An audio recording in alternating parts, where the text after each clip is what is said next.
Hey everybody, today I'm going to be showing you how to properly set up a green screen. So, got my green screen here, I've got a nice stand.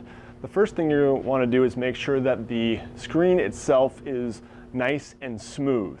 So, this one normally has the bottom clipped up, and so I unclipped that to make it very smooth. I'm going to run it all the way to the floor, and I'm just going to try as best I can with the clips on the side to smooth out any of the rough surfaces here or folds.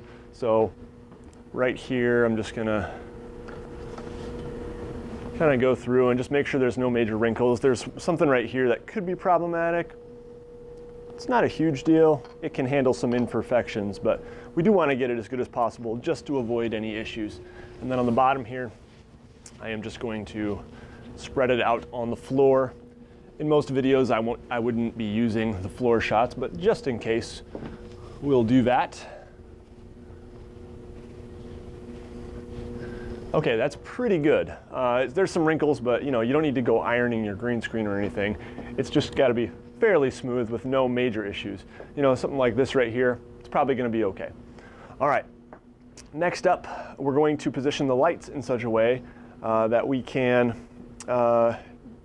light up the green screen fully and have it nice even lighting. So I've got two sets of lights here, and these can be placed very close, but sometimes that can lead to a brighter spot right on the screen. I'm going to move it far back enough here that it's not going to light very unevenly. It's going to be fairly even light overall. And I've probably already got enough light in this room from the ceiling lights that I might be okay, but it's good just to get it lit really well. In most households and buildings, lighting is not quite sufficient on its own. You really do want some extra stand lights like these ones. They don't have to be super professional, but it does help. All right, so this one I'm going to position back a little bit further. There we go.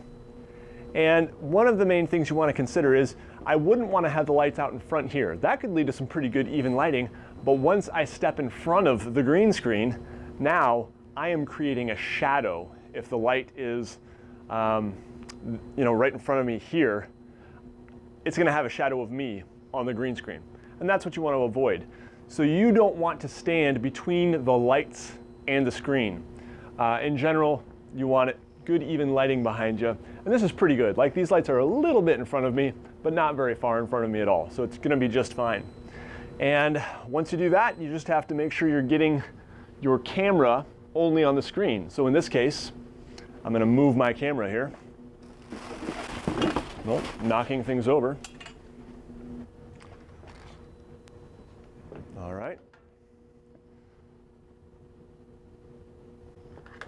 It's pretty good. All right, pretty good. Those lights up there can sometimes cause an issue, but usually the green screen, the post-production can handle that just fine. If you're using iMovie or another similar program, it is pretty easy in post-production to get rid of some of those sorts of things. It's not really a big deal. Sometimes you don't even have to deal with it, it just takes care of it. You'd be surprised how easy it is just to make the green screen, boom, disappear and get your background showing up. It works pretty well. So that's how you set up the green screen, and if you have any questions, let me know.